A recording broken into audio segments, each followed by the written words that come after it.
Replaceable, huh? Let's see how your company runs without me. You ever get that feeling right before something terrible happens? Like your brain knows before your body does that you're about to get absolutely destroyed? That's exactly where I was on Tuesday morning, sitting in my depressing little cubicle after 15 years at this company, when I saw her walking toward me. Victoria Kane, my wife, my supposedly loving partner in this beautiful disaster we called marriage. And she was moving through that office, like a shark circling wounded prey, every step calculated, every movement designed to remind everyone that she was the one with power now. Let me paint you the full picture here. Victoria had just gotten promoted to vice president the previous week. The board had this restructuring meeting, corporate speak for let's play musical chairs with people's careers and see who drowns. Apparently restructuring meant giving your wife a corner office and the authority to publicly execute her own husband's career in front of the entire sales floor. She was wearing her power suit, the navy blue one with shoulder pads sharp enough to cut glass, and her smile was locked and loaded like a weapon. When she leaned against my cubicle wall, her crimson red manicured nails started tapping against the cheap particle board. The sound echoed through the office like a death knell, and I could feel every single pair of eyes in the vicinity suddenly finding their computer screens absolutely fascinating. "We need to talk," she said, and her voice had that particular quality that makes your skin crawl. You know the tone I'm talking about. Syrup poured over broken glass, sweet enough to make you lean in before it slices you open. The whole office was watching now. Nobody was even pretending to work anymore. Karen from accounting was practically hanging over her cubicle wall like she was watching a gladiator match. Steve from marketing had his mouth hanging open catching flies. Even old Mr. Patterson from legal, who hadn't shown emotion since the Clinton administration, was staring over his reading glasses with something that might have been shock. "Your contribution is replaceable, sweetheart," Victoria said, drawing out that word like she was savoring expensive wine. 12 years of marriage, and she was calling me sweetheart while dropping the corporate equivalent of a nuclear bomb on my career. The sweetheart part was just salt in the wound, her way of reminding everyone watching that she was firing her own husband and didn't give a single damn about the optics.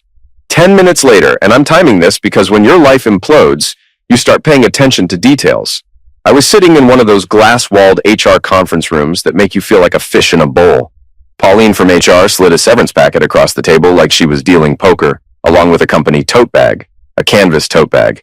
After 15 years of building relationships, closing deals, and basically keeping this place financially afloat, they were sending me off with a bag that probably cost them $3 at a promotional company. They'd already deactivated my badge. That little piece of plastic that had been clipped to my belt for nearly 2 decades was now as dead as disco. They'd locked me out of the system, cut off my email, changed every password I might have known. It was corporate excommunication.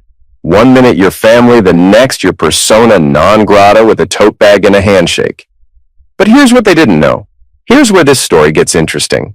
Sitting in my desk, the same desk that security was probably rifling through at that very moment, was 15 years worth of relationship maps, renewal scripts, and personal contracts with our biggest clients. Not the company's contracts, personal contracts. Client relationships that had my name written all over them, literally and legally.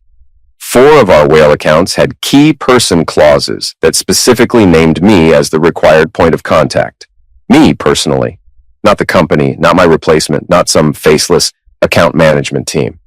These clauses stated in plain legal language that if I was no longer available, the clients had termination rights. These weren't just business relationships. They were actual friendships, real partnerships built on trust that took years to establish.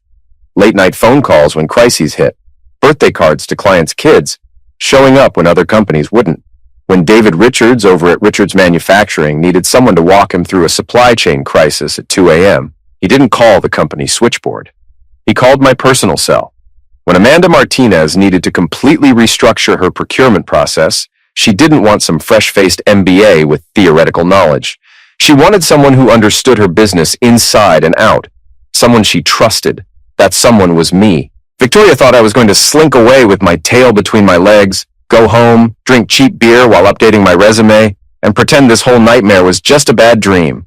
She thought 15 years of relationship building and client management could be replaced by whoever they stuck in my chair in a couple of training sessions. She genuinely believed that because she had the title and the corner office, she had the power. But I knew better. Oh, I knew so much better. See, while she was busy climbing the corporate ladder and playing office politics, I was building something that couldn't be replaced by a job posting on LinkedIn. I was creating dependencies, establishing trust, and making myself not just valuable but irreplaceable in ways that went far beyond what was written in my employment contract. The beautiful thing about client relationships is that they're fundamentally personal. You can fire an employee, sure, but you can't fire 15 years of trust. You can deactivate a security badge, but you can't deactivate loyalty. And you definitely can't restructure your way out of contractual obligations that were written specifically to protect both the client and the person they chose to work with. Walking out of that building, I was carrying my pathetic cardboard box of personal items, a coffee mug that ironically said, "World's Okayest Employee," a picture of me and Victoria from happier times that I was definitely throwing in the trash, some random office supplies I'd probably stolen from the supply closet over the years.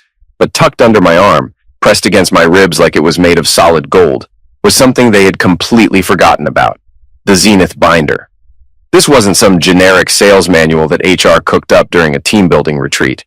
This was 300 pages of real-world, battle-tested, client-approved relationship management methodology that I had developed over 15 years of trial and error. And here's the kicker.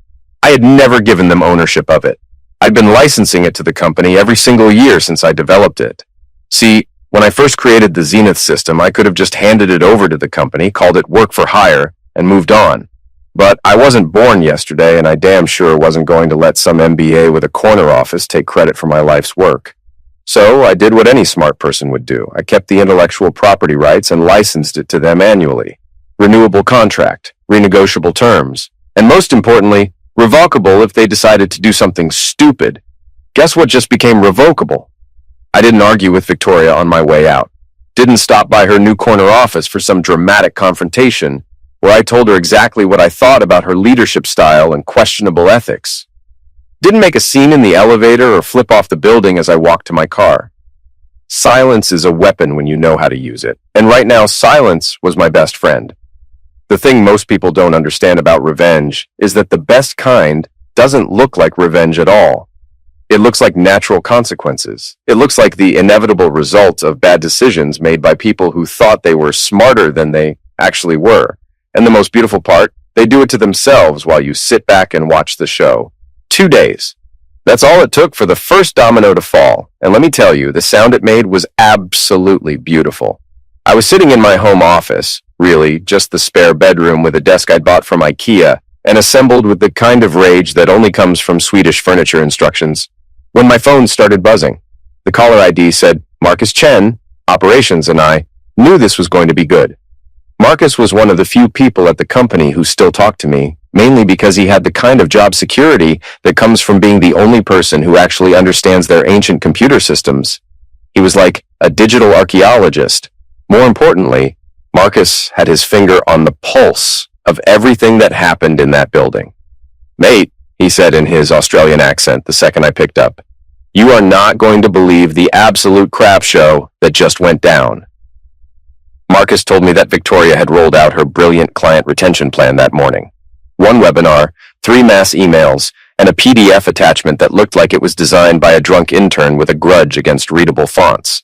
The webinar was titled Transitioning to Excellence, Your New Account Management Experience. I nearly choked on my beer. The best part? Victoria presented it herself, wearing what Marcus described as a power suit that could probably be seen from space, spouting corporate buzzwords about streamlined communication processes and optimized service delivery paradigms. The mental image of Victoria standing in front of a PowerPoint presentation, talking about paradigms while our client sat there wondering where the hell their actual account manager went, was almost too perfect. David Richards from Richards Manufacturing joined the webinar, listened for exactly 12 minutes, then typed in the chat box, "Where is my actual account manager?" When Victoria explained that they were implementing a new team-based approach, he typed, "This is horse crap," and left the call. God bless that beautiful, cantankerous old man. 7 years of working with David and I knew exactly how his brain worked. He was old school, the kind of client who believed in doing business with people, not companies. He wanted to know who was handling his account. He wanted their direct number, and he wanted them to answer when he called. The idea of dealing with some faceless team-based approach probably made him want to throw his computer out the window. About an hour after the webinar ended, David's assistant called. Dorothy, sweet little old lady who'd been with him forever. She asked to speak directly with me about the renewal notice. When they told her I was no longer with the company, she got quiet for about 10 seconds, then said, "Mr. Richards is going to be very disappointed to hear that." The beauty of key person clauses is that they're not suggestions, they're contractual obligations. Richards Manufacturing had specifically negotiated the right to terminate their agreement if their designated account manager was no longer available without proper notice and transition procedures. Proper notice meant 60 days minimum, not a mass email and a webinar about paradigm shifts. Marcus told me they didn't just complain. They sent official termination notice that morning, citing Section 4.7 of their service agreement, failure to maintain designated personnel without proper notification. $18 million in annual revenue gone. Vanished with a politely worded letter from Dorothy and a key person clause that Victoria apparently never bothered to read. According to Marcus, Victoria called an emergency meeting with senior staff. She spent 20 minutes explaining how Richards was just going through a transition adjustment period and would probably come around once they saw the value of the new approach. The denial was spectacular, like watching someone stick their finger in a dam that's about to burst and insisting everything's fine. When their general counsel, Leonard Williams, confirmed that Richards was completely within their rights to walk away, the room went silent. You could hear people breathing through the ventilation system, but Richards was just the opening act. Client number 2 was Martinez Enterprises, scheduled for renewal the following week. If David Richards was the warning shot, Amanda Martinez was going to be the artillery barrage. I'd been working with Amanda for 7 years, ever since she took over her family's import business and decided to drag it into the 21st century. She was sharp, tough, and had exactly zero patience for corporate nonsense. I remember the first time we met. She looked me dead in the eye and said, "I don't care what your company promises me. I care what you promise me. Because when something goes wrong at 3 a.m, I'm not calling your CEO. I'm calling you." That was 7 years ago, and she'd called me at 3 a.m. exactly 4 times since then. Each time I answered. Each time I fixed whatever crisis was threatening her operations.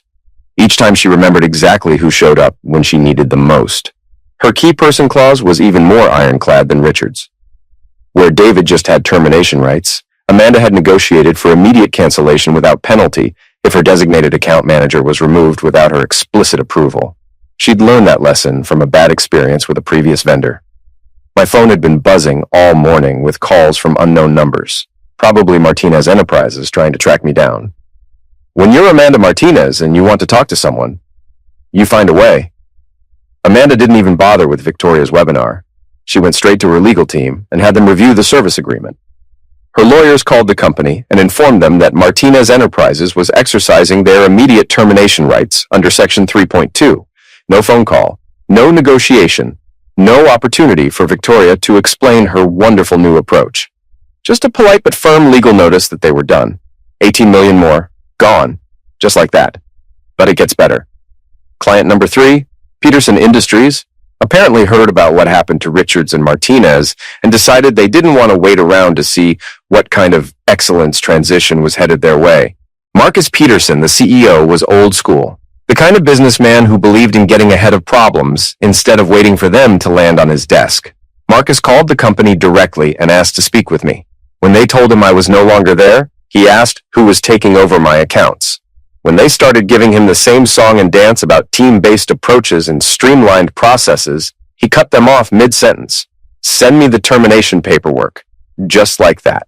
No drama, no negotiation, no last-ditch effort to save the relationship. Marcus Peterson had been in business for 40 years, and he knew the difference between a company that valued relationships and one that was just going through the motions. $24 million. Gone before they even had a chance to send him the welcome packet. That brought the running total to $60 million in lost revenue, and we weren't even 2 weeks into Victoria's reign of terror. My home office had turned into mission control for the most beautiful corporate meltdown I'd ever witnessed. I had a whiteboard, borrowed from my neighbor's kid in exchange for helping with his science fair project, covered with red circles around dates that were about to become very expensive for my former employer. 9 days until client number 2's original renewal date, 15 days until client 3, 23 days until client 4. Each date circled in bright red marker, a visual countdown to corporate doom. Then, at 7:47 on a Thursday morning, my phone rang. The caller ID showed Jonathan Hayes, CEO. I let it ring 3 times before answering. There's something deeply satisfying about making a CEO wait when he's calling to grovel. "You are required to return immediately," he barked without so much as a hello. "Your contract allows us to compel performance. Refuse, and we'll sue." The corporate equivalent of a playground bully threatening to tell the teacher. Jonathan Hayes, master of industry, had apparently decided that threats and legal intimidation were the way forward. I took a slow sip of my coffee. "Good morning to you too, Jonathan. Lovely weather we're having, don't you think? This is not a social call. Actually, Jonathan, let's talk about my contract. Have you actually read it recently? Not just the parts that Leonard highlighted for you, the whole thing?" Long, beautiful silence. "I don't need to read every line of legal jargon," he said, but there was less confidence in his voice now. "You really should have. See, when you fired me without cause, you triggered Section 12C. That's the part about non-compete clauses becoming void when an employee is terminated without cause. And when you just tried to compel my return, you activated the mandatory buyout provision. 2.5 times the trailing 12-month revenue of all affected accounts." More silence. I could practically hear his blood pressure rising. "Let me ask you something. Did anyone bother to review Exhibit D, the part that lists employee-originated business relationships? Because all 4 of my whale accounts are on that list. 80 million in annual revenue, now completely exempt from non-compete restrictions." "What do you want?" The bluster was gone completely. "I want you to hang up this phone, walk down to Leonard's office, and have him explain exactly how badly you've screwed this up. Then once you understand the full scope of your mess, you can call me back. This is blackmail." "No, Jonathan, this is contract law. Blackmail would be threatening to expose something embarrassing unless you paid me. This is just me explaining the legal consequences of decisions you've already made. Big difference." I hung up before he could respond. The next morning, I drove back to that building. Navy blazer, white shirt, dark jeans. No tie-ties are for people who need to prove they belong. I was walking in as something much more dangerous than an employee. I was walking in as someone who held the keys to their entire operation and didn't owe them a damn thing. Conference room B, the big one with the mahogany table and floor-to-ceiling windows. Jonathan was sitting at the head of the table looking like he'd aged 10 years overnight. Victoria was there, still trying to maintain composure, but the cracks were showing. Leonard Williams, their general counsel, was surrounded by enough legal documents to build a fort, and Pauline from HR was nervously shuffling papers. I took my seat and placed my leather folio on the table with deliberate precision. "Good morning, everyone. Beautiful day for a contract review." I slid 3 copies of my employment contract across the table, one to Jonathan, one to Victoria, one to Leonard. Each copy was tabbed and highlighted at Section 12C. Thought everyone should have a copy. So we're all working from the same playbook. Leonard started reading Section 12C, and I watched as his pen stopped moving mid-tap and froze in the air.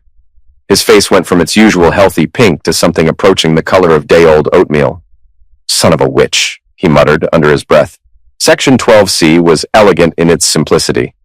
In the event of termination without cause, all non-compete restrictions pertaining to employee-originated business relationships shall be considered null and void, and any attempt by the company to compel continued service shall trigger a mandatory buyout provision equal to 2.5 times the trailing 12-month revenue of all affected accounts.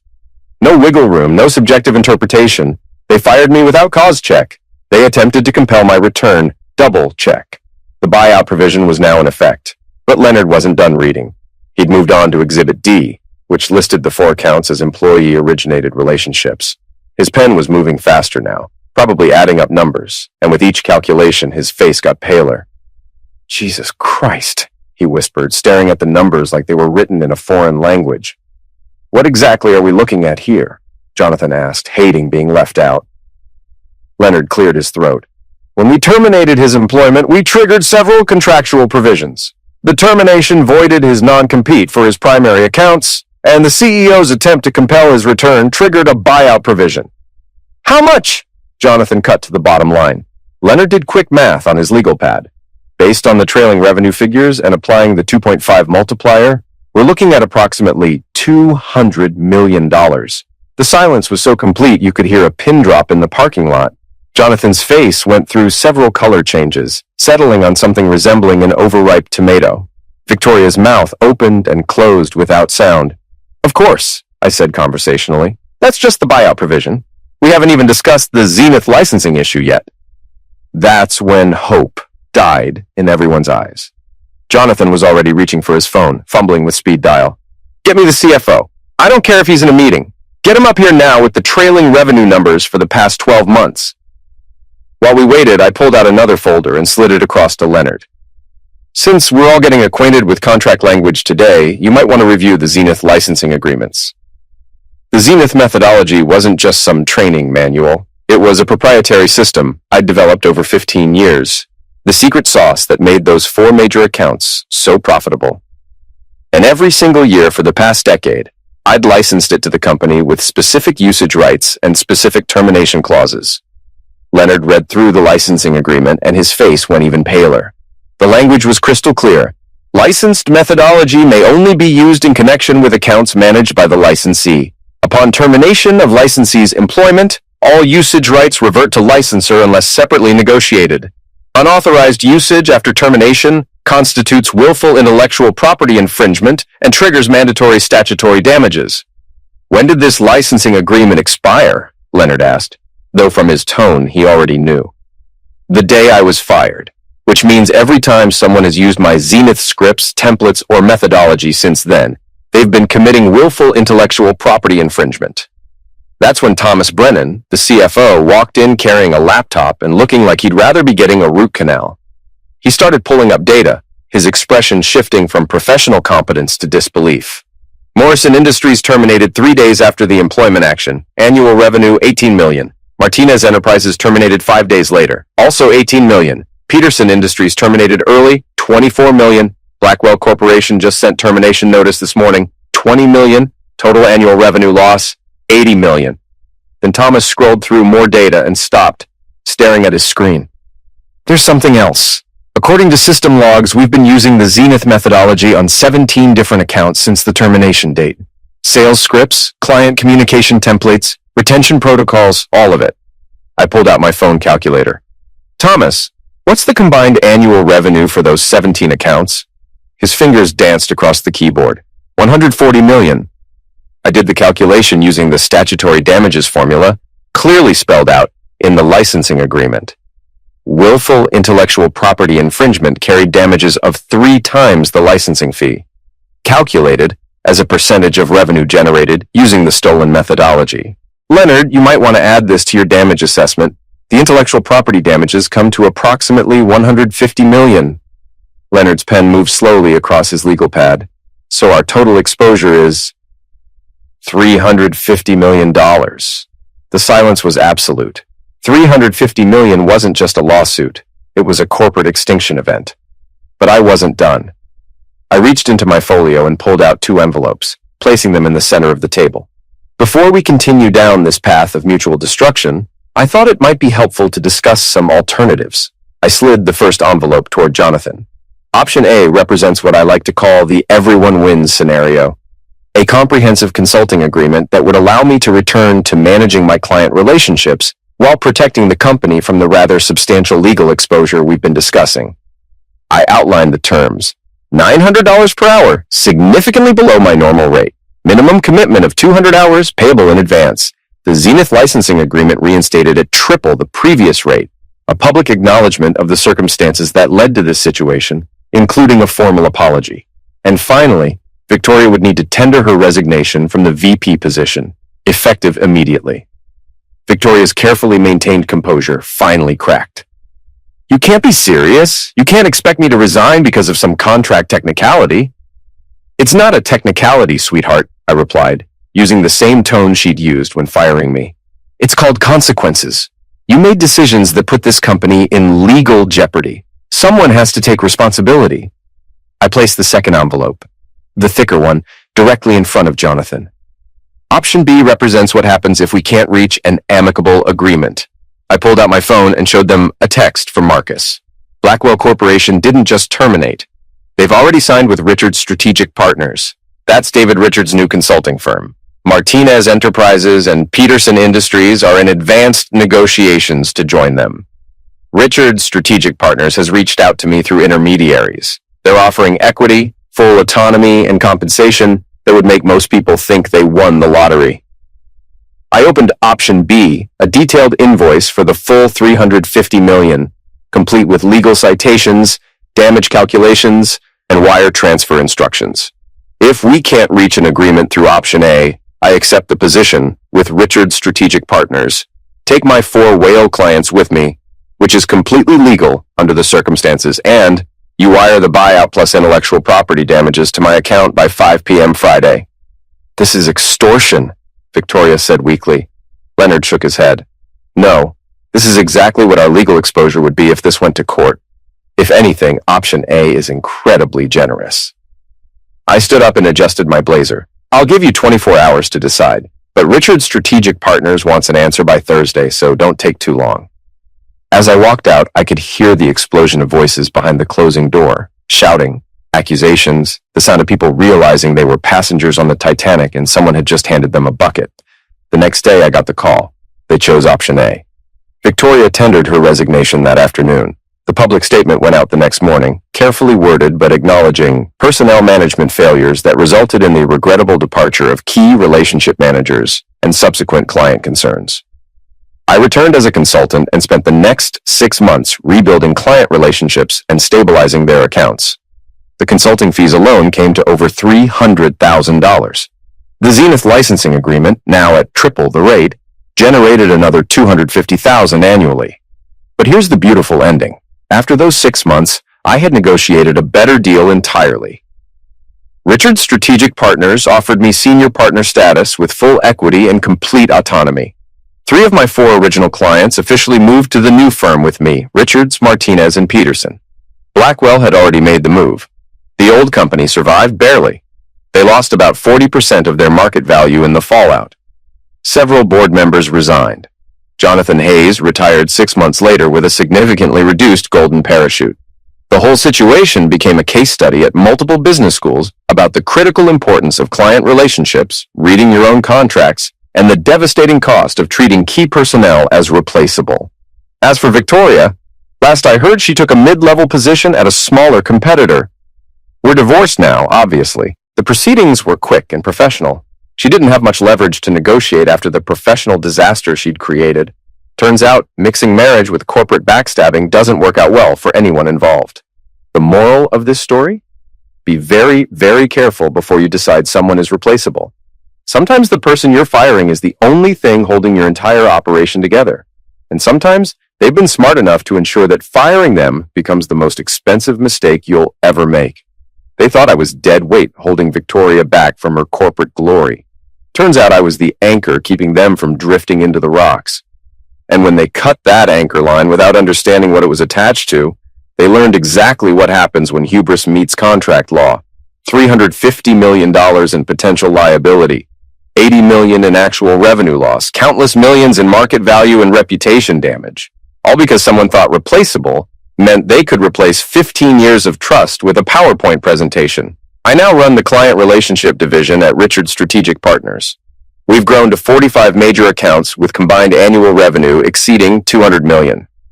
I'm compensated well, own significant equity, and most importantly, work with people who understand the actual value of relationships. The Zenith methodology, now licensed to 6 different firms at rates that reflect its true market value.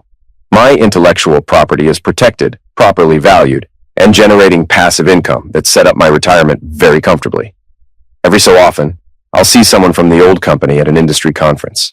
They're usually polite, sometimes friendly, occasionally bitter. But they all learned the same lesson. Some people aren't replaceable. Some relationships can't be transferred. And some mistakes are expensive enough to destroy everything you've built. Victoria taught me an important lesson that day when she fired me in front of the entire office. She taught me that loyalty means nothing to some people, that ambition can blind you to reality, and that sometimes the people closest to you are the ones most willing to destroy you for their own advancement. But I taught her an even more important lesson. Be very careful whose career you torpedo, because sometimes that person has been quietly preparing for exactly this scenario. And their revenge won't look like revenge at all. It'll look like the natural, inevitable, and incredibly expensive consequences of her own terrible decisions. They thought I was replaceable. I proved I was irreplaceable. And in the process, I built something better than what I'd lost, while watching everything she'd schemed for crumble to dust. That's not revenge. That's justice.